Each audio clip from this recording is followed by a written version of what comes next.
You're listening to the Hour of the Time. I'm William Cooper. Oh, brother. Oh, boy. Just, ladies and gentlemen, just when we thought we were safe,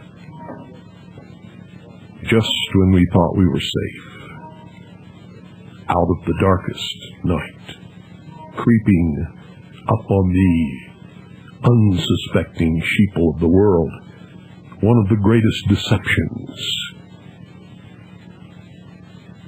John McCain won the New Hampshire primary.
Well, ladies and gentlemen, could you ever believe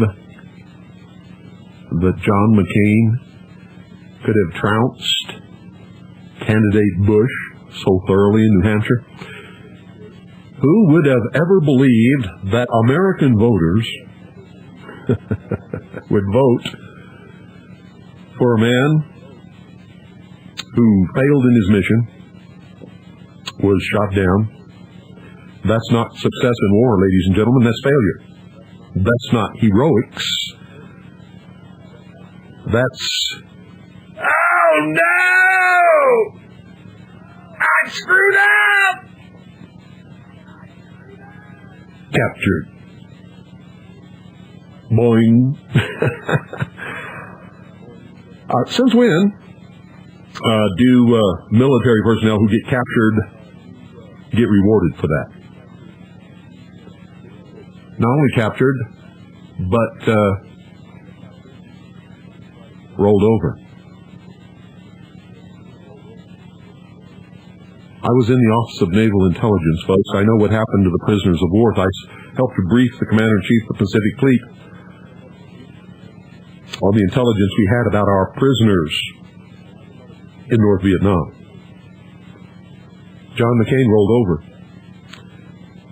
He traded the best premium top care that the North Vietnamese could give him, medical care, for information, which he gave to the North Vietnamese and his communist Chinese interrogators. This is fact. He signed confessions. This is fact. He appeared on television and accused the United States of America and the United States Navy in particular of terrible war crimes. John McCain did this, for which he was awarded the Silver Star, 5 Bronze Stars, and a whole bunch of other medals, all of which were earned during the period he was a prisoner of war. Don't believe me? Look it up. Write John McCain and ask him to send you a list of the actual citations as they read and the period of time in which they were presented to him. You'll find that he received all of them, every single one of them, as a prisoner of war in North Vietnam while he was rolling over, confessing, signing confessions, appearing on television, accusing the United States and the United States Navy of war crimes. Traded information for medical care which no other prisoner of war ever received. I knew John McCain's father, Admiral John McCain, Jr., who at the time that I served on the intelligence briefing team for the Commander-in-Chief of the Pacific Fleet, served as the Commander-in-Chief of the Pacific in Hawaii. I met him. I knew him. I liked him. He was ashamed of his son.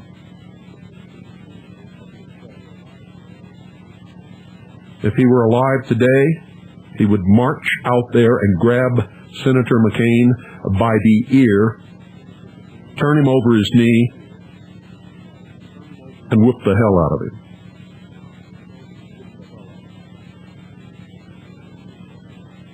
To him, the nation came first.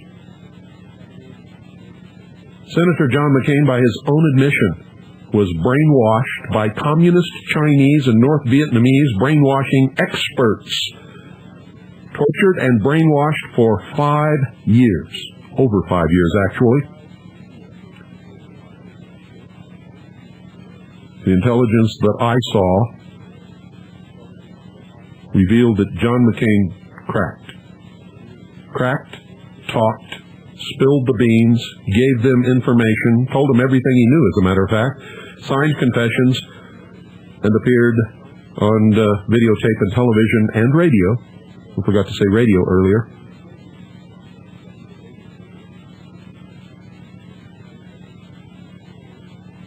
Against the United States of America and the United States Navy. It almost broke his father's heart.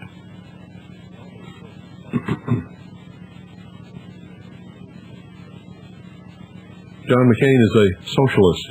He is not a conservative. He's a Trojan horse. How many of you stupid sheeple have really examined his voting record? How many of you know where he stands on all the issues? How many of you have heard him recently refusing to take a firm stance against abortion?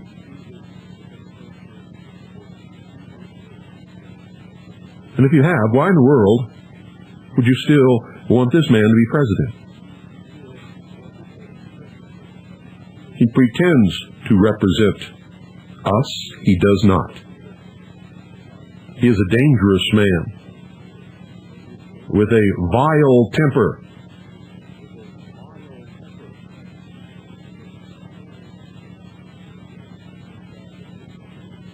This is the kind of guy that wouldn't have waited 51 days to crush the Branch Davidians and stomp them into the dirt and burn them and shoot them and kill them, dig a hole and bulldoze them and everything right into that hole, and then nuke it. That's John McCain.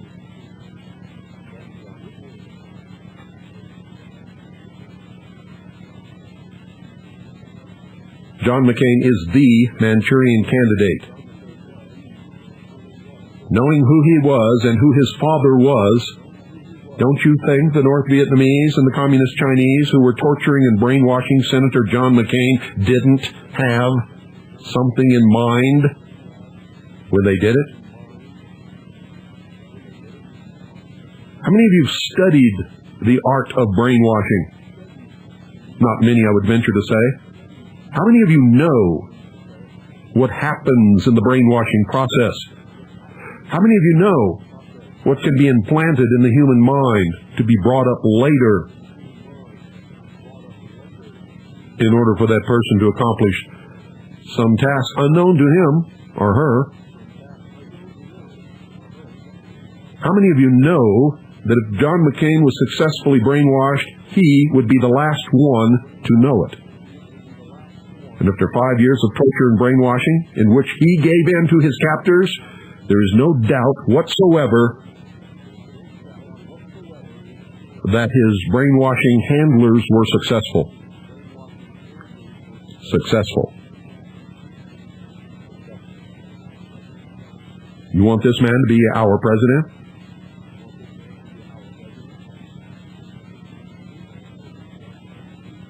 If you do, you're even dumber and stupider and more ignorant than I ever dreamed that you could possibly be.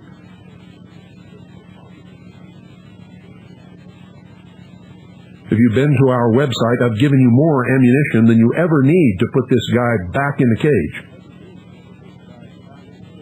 Now let me tell you something. We shouldn't hold all this against him, because no one, and I'm here to tell you this is the truth, no one can withstand 5 years of torture and brainwashing. I don't care who it is. And so while he may have started off with every honorable intention,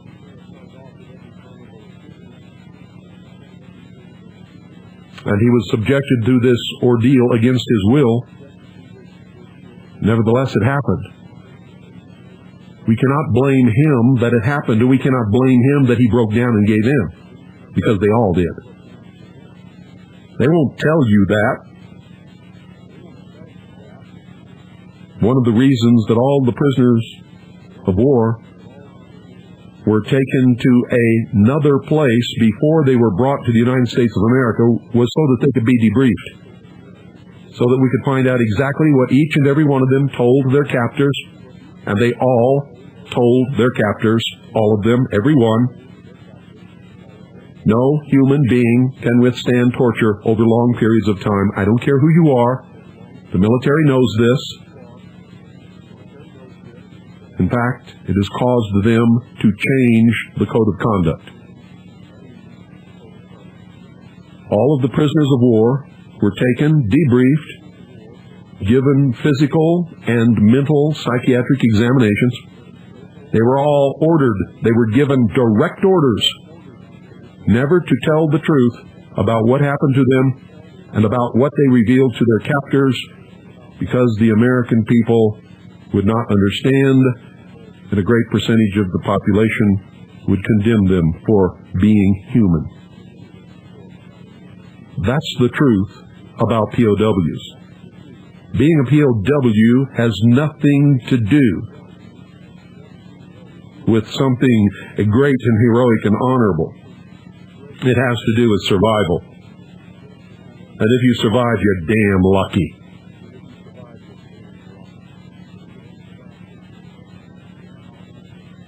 Some in the act of survival may be viewed as heroes, or heroines for that matter.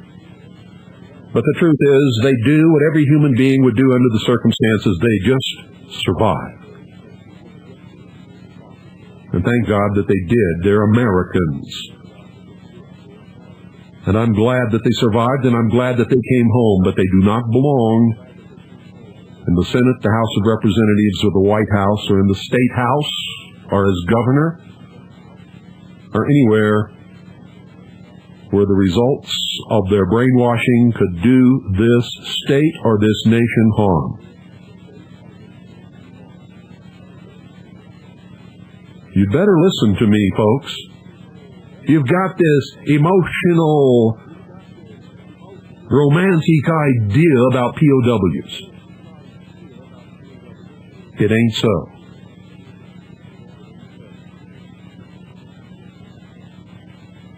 It just ain't so.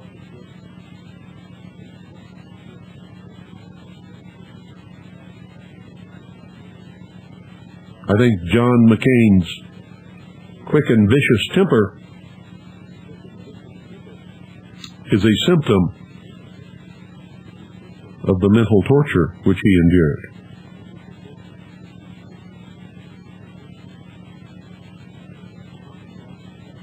Why was it John McCain that they got to sign confessions and appear before cameras? Because he was the son of the commander-in-chief of all of the United States military forces in the Pacific. And they would have concentrated on him until he broke down. There was nothing that he was going to do about it.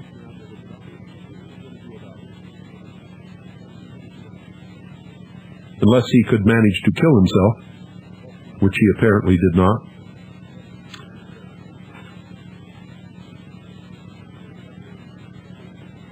Were other prisoners of war paraded before the cameras? Did other prisoners of war sign confessions? Yes, they did. Did they talk? They all talked. Every single one of them talked. All of them, without exception. Now, if you don't believe me, let me give you a little exercise to perform. Go out and cut yourself 2 stalks of bamboo about 3 inches in diameter. About 3 inches in diameter. And about 5 feet long.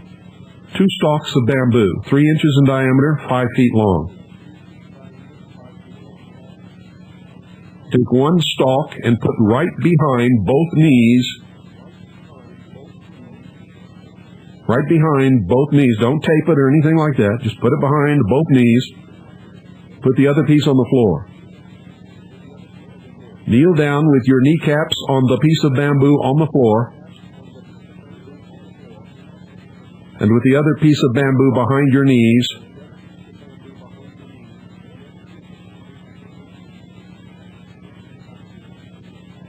And lean backward at a 45-degree angle.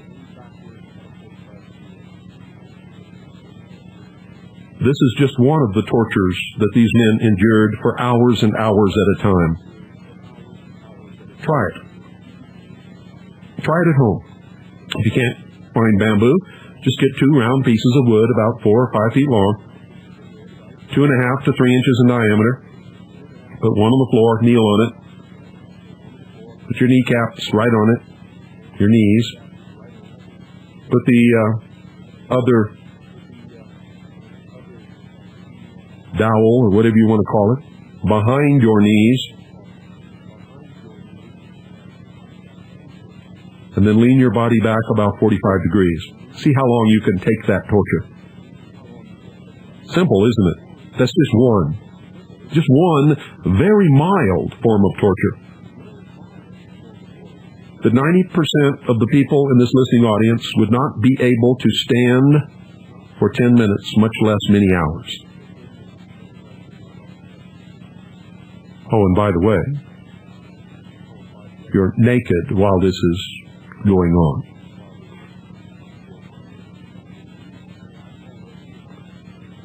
If you fall over, you're beaten until you get back into position. Are you beginning to understand, ladies and gentlemen, what I'm talking about? All the time being questioned and indoctrinated at the same time. You are faced for a period of time by an extremely cruel, vicious, unsympathetic, and unmerciful person, and then that person leaves and someone comes in who is very kind and understanding.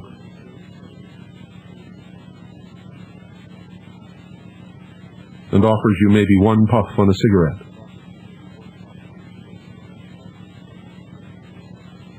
Tells you how much he'd love to give you a drink of water if you would only just tell him what he needs to know, because he doesn't like to see you undergoing such terrible torture. And then he leaves the room and the other one comes back. And this goes on repeatedly for hours and hours and sometimes days. And this is a very mild form of torture and brainwashing. All the time hearing a different version of what the United States of America represents and what your religion represents and what your family is doing while you are undergoing those tortures, what the American people are saying about you.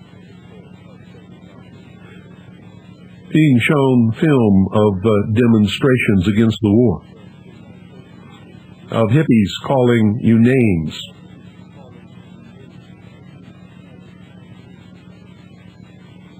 get the message? I hope you do. Because regardless of whether it's John McCain's fault that this happened to him or not, it would be a most terrible thing for him to become president of the United States of America. It's terrible enough that he's in the United States Senate.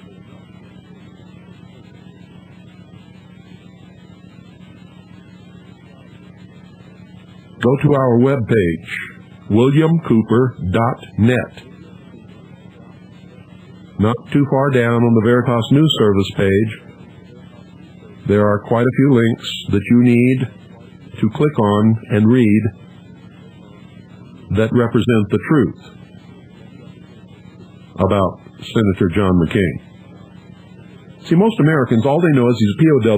He has all these ribbons and medals, a whole big long list of them, and that's all they know. They don't know anything else. And he's damn sure not going to tell them. And when he puts out his list of medals, he doesn't tell anybody that he did not earn those medals in combat.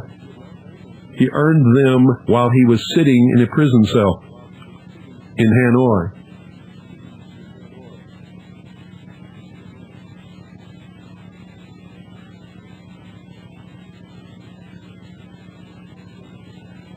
He didn't earn them for success, he earned them for failure. They were given automatically to every single POW. Automatically, every year, they were given a handful of medals. Every year, automatically, while they were prisoners of war. No matter what they did, no matter what they said.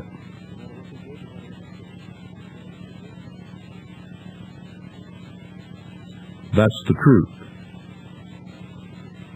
about John McCain's medals.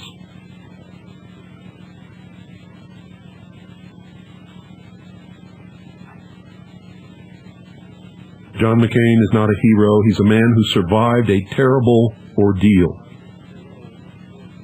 You see, heroes make choices. A hero is a man who, in the heat of battle, makes a choice to do something to help his fellow soldiers or sailors, knowing that in the process he will most probably lose his life, be horribly maimed, or at the very, very least wounded. Making a conscious decision and then going and doing it because it must be done. That's a hero. You're not a hero if you are taken, captured, and put into a position where you have no choice about anything that you do. There is nothing heroic about that. That's called survival if you make it through. When you have no choice in the matter, you are not a hero. You are a victim. That's the difference between heroes and victims, between heroes and POWs.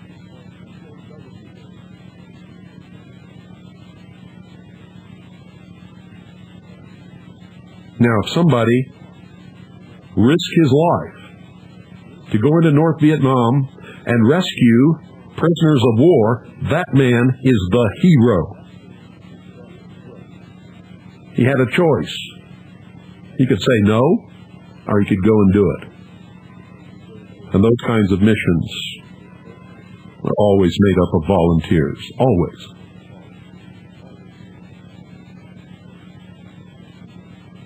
That's the hero.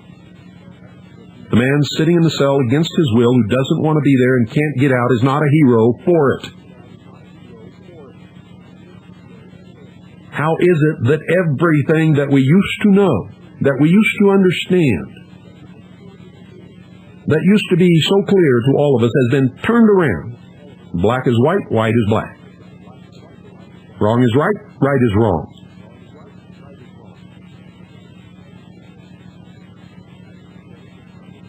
The heroes of the Vietnam War were spit upon. POWs became heroes. The ones who succeeded failed. The ones who failed succeeded. How in the hell did that happen? Does anybody know? Does anybody even care? Because I'll tell you right now, I'm pretty damn sick of most Americans. There are not too many brains in evidence in this country today. I don't know where they went. I don't know why they went. I don't know who's got them. But I damn sure know a hell of a lot of people who don't have them.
South Carolina is next.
But you know McCain's not going to win, neither is Bush. It's Gore.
and Communist China.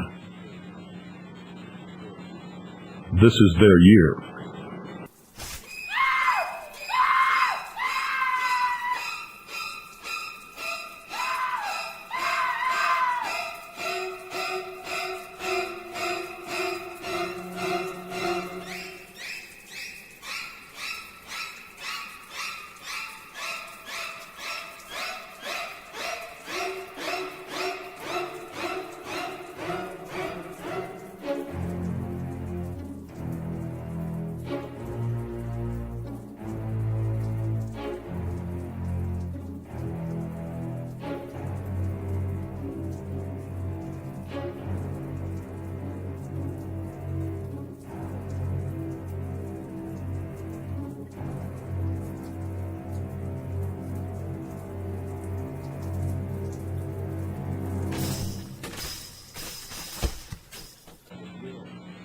Ah, but Bill, there's still Pat Buchanan.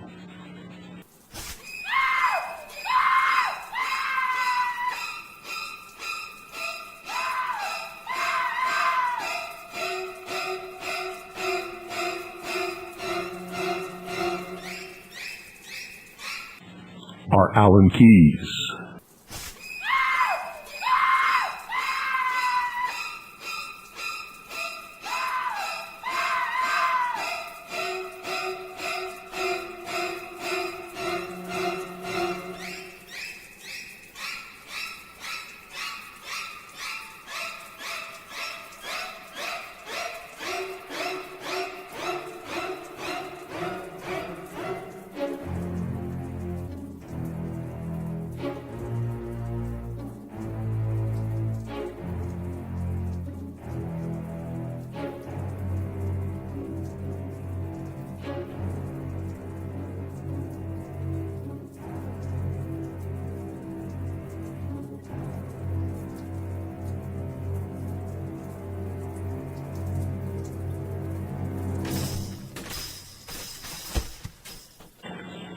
That's freedom.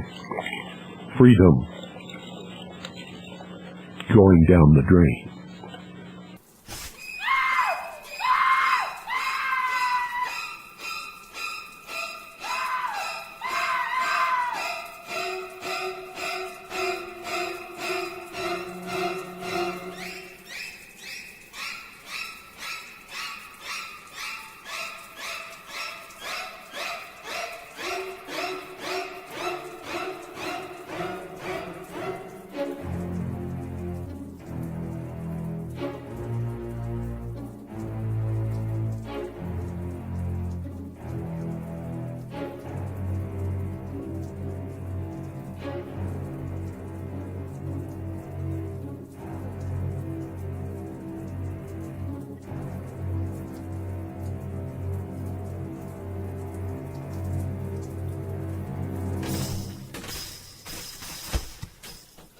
Charles Collins. Bill, you forgot Charles Collins.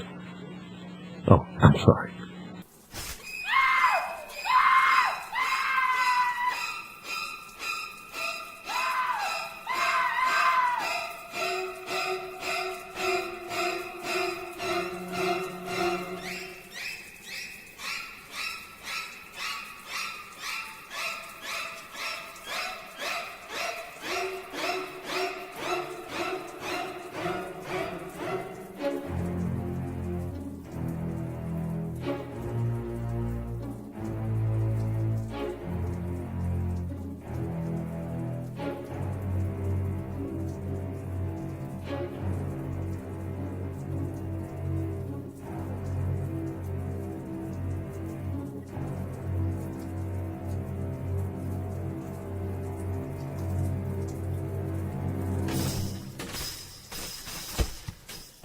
Well, how about Bradley or Forbes?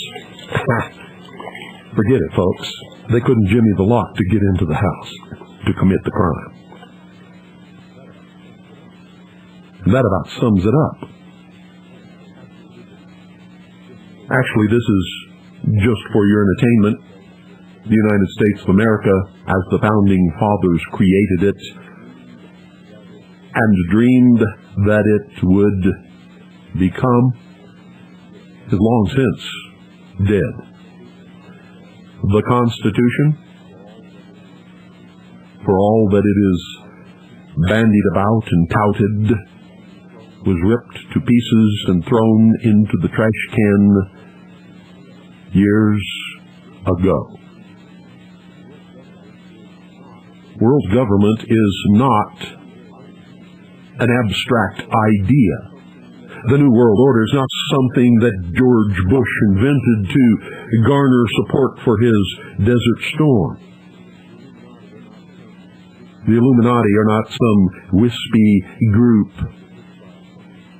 represented by a puff of smoke out in the darkness beyond the reach of the campfire.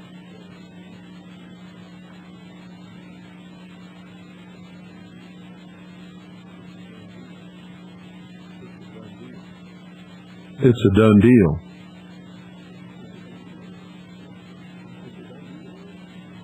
It's a done deal. But only upon one condition. There's only one thing left for them to do. To make it a fait accompli. And that is to get the guns out of the hands of the American people. If they fail to do that,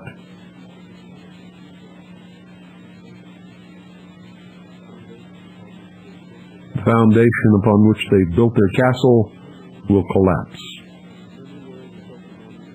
And the New World Utopian Order will come tumbling down around their ears. And they will all find themselves hanging from lampposts all across this country. So that's the only thing left to be decided, ladies and gentlemen. Are you going to lay down and give up your guns in the march into the New World Order, locking the chains about your own ankles, around your own waist, and the shackles across your own wrists? Or do you have the guts, the balls, to take up arms, draw a line, and say no more? If you cross this line, I'm going to shoot you. We will band together as Americans, as militia, in the lawful function of the militia, to execute the laws of the Union, suppress insurrection, or repel invasion. There's no invasion taking place, ladies and gentlemen. There is one hell of an insurrection going on.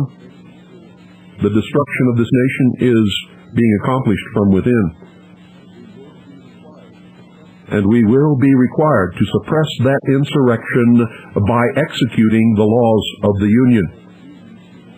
It is our duty to restore constitutional Republican government. And it doesn't matter how long it takes or how many people have to die or how much is to be destroyed in the process. If we wish to go in to the future as free people, as free people, as free people,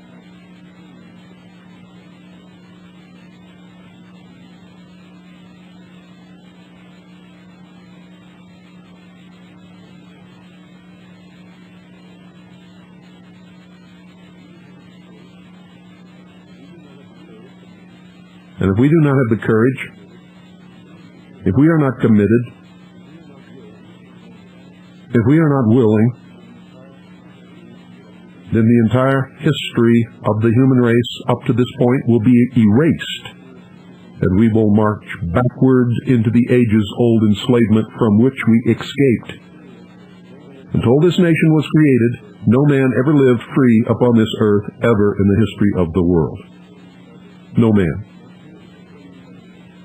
Not kings or queens, nor even emperors. They had tremendous power, but not even they were as free as the lowest, poorest, most vulgar American that ever lived during the first 200 years of this country.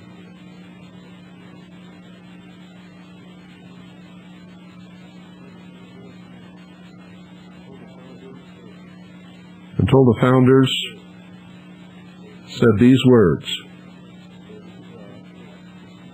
there is a God.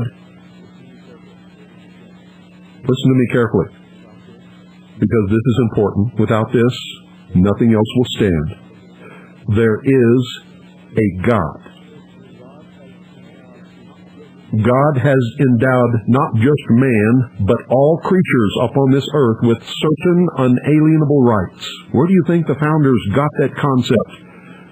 They got it from studying the beasts in the field.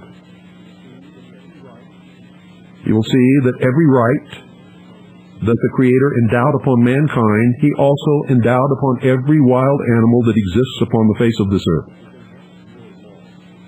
It is a natural law. It is the law of the universe.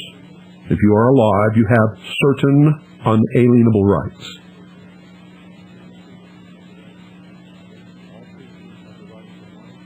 All creatures have the right to life, liberty, and the pursuit of happiness. All creatures have the right to defend themselves. All creatures have the right of freedom of speech, whether they are intelligently speaking words and expressing thoughts or not. It is a fact of life.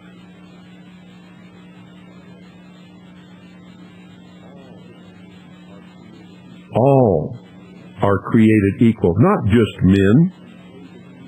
All are created equal. What happens after that determines your place upon this earth. But all are created equal. All of us. No matter what race, religion, no matter what our point of ancestral origin, no matter what we look like, we are all created equal.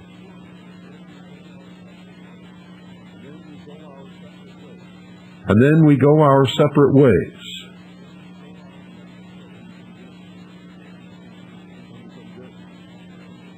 Some become great. Some become infamous. Some become heroes. Some just live their lives without notice.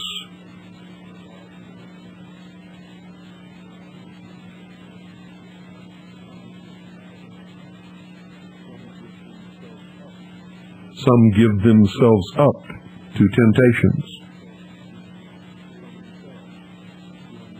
Some excel beyond the expectations of any of their peers. Some do great things, others do vile and the most terrible, despicable, and obscene things. And when all of these things have been accomplished, men are no longer equal.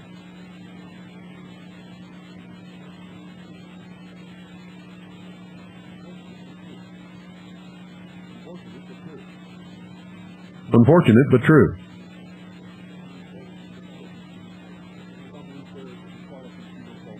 Some lose their equality through no fault of their own. Some fall prey to the law of the jungle. And some are the predators, going under the secret sign of the hunter, Orion, the Illuminati, who look to Nimrod for their social bond.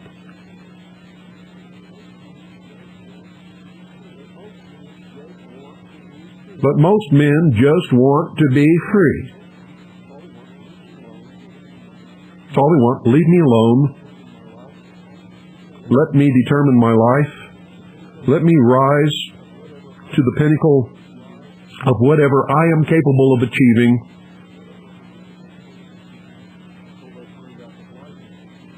Until they find out that life is not easy. And then they look around for someone to rescue them or take care of them or take the burden off their shoulders or relieve them of responsibility. They want to crawl back into the womb and become children.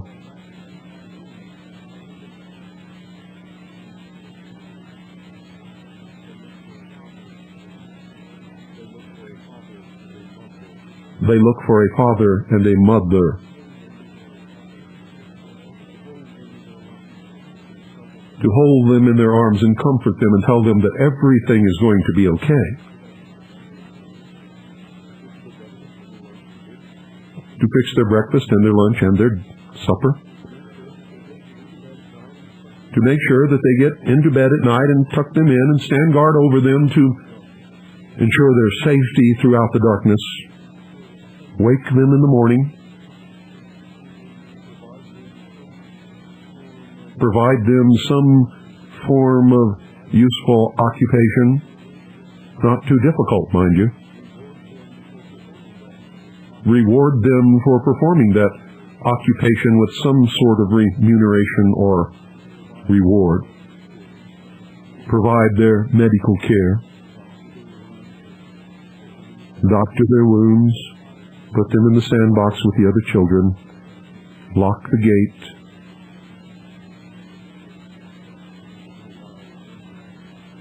So that no wild animals can get in.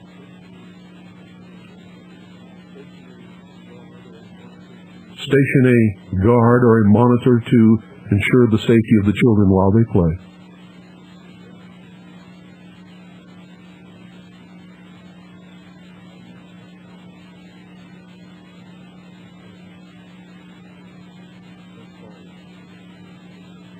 That's called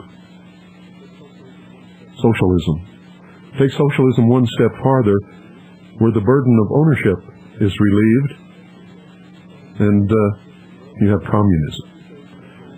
For every person, then everything is owned and governed and protected and provided for by the state.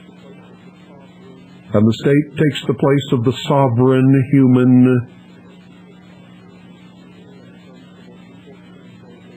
and becomes the most important thing upon the face of this earth, and each individual becomes expendable for the furtherance and the preservation of the state.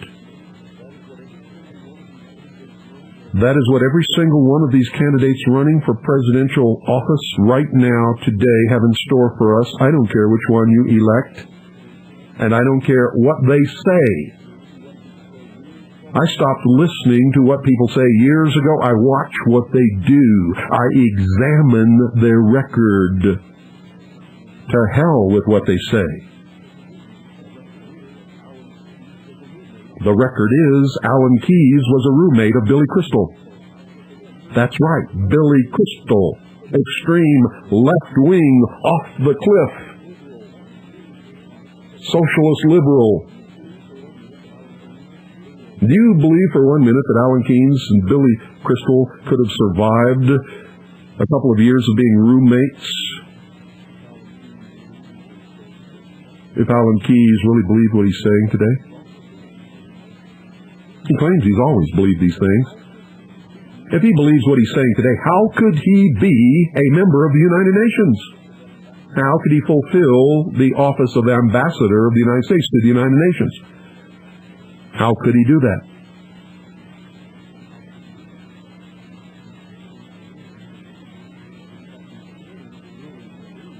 If Pat Buchanan really believed what he was telling us, and if it were really true, how could he be a member of the Knights of Malta, which is the official militia of the Pope, sworn to the Pope? Sworn to the Pope. They are sworn not only to the Pope, but to be obedient in all things to the Pope, to drop everything at a moment's notice, to risk their life and limb, and come together to the Pope if the Pope is ever in danger.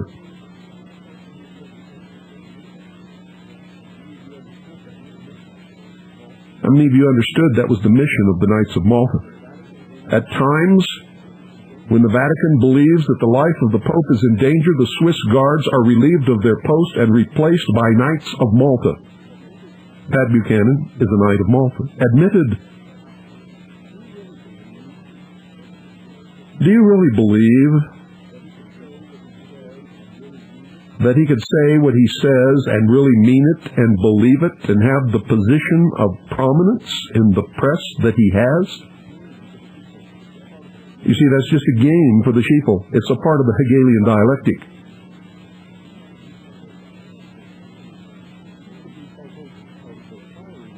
He could be co-host of the firing line, but no other patriot in this country could ever even dream of holding such an exalted position in the media. He can write columns that are published in newspapers all across this country because he presents the conservative American with the belief that he has a voice in the newspapers, which he does not have. The same with Rush Limbaugh. Many of you have discovered that. You thought that he was the savior of the conservative American. And time after time, he betrayed you.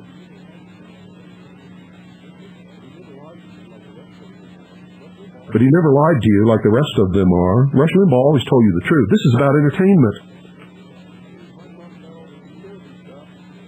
If I talked about all this conspiracy stuff, I'd lose my ratings, and I'd lose my stations, and I'd lose my syndication, and I'd be out of a job. This is about money. I'm here for money, folks.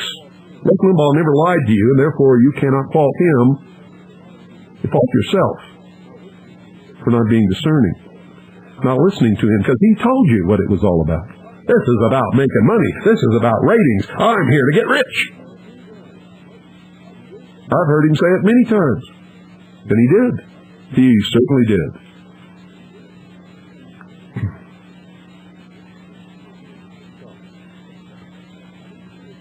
So, I leave you with those things to think about tonight. Stop playing the game of the enemy. Your vote doesn't mean a damn thing in the presidential election anyway. It's the votes of the electors that matter. And they can vote any way they wish, no matter what the popular vote is. It's always been that way. Read the Constitution for the United States of America, and you will find out who has the power over the electors. Not you. Not you, ladies and gentlemen. And you never will. Good night. And God bless each and every single one of you. Good night, Annie, Pooh, and Allison. I love you. I will always and forever love you. I belong to you.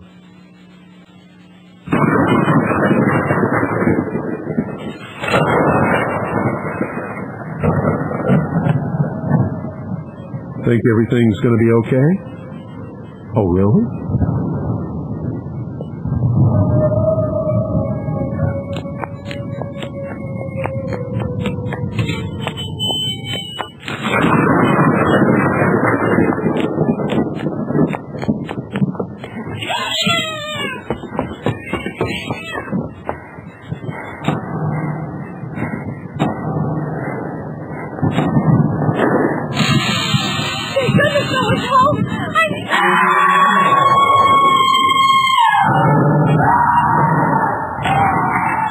Knock and the door will be opened.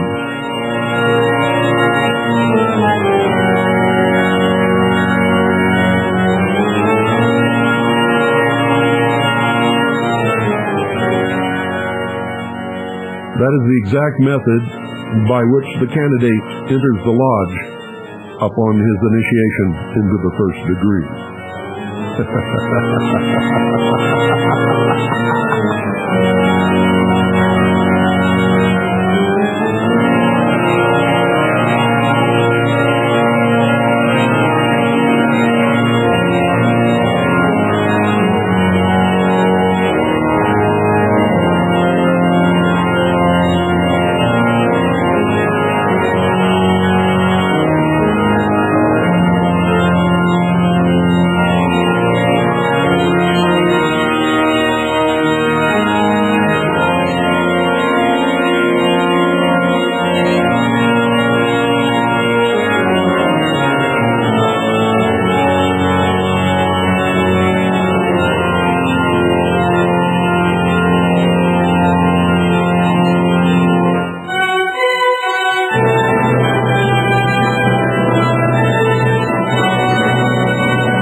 listening to The Hour of the Time with yours truly, William Cooper. According to William Jefferson Clinton, the most dangerous radio host in America.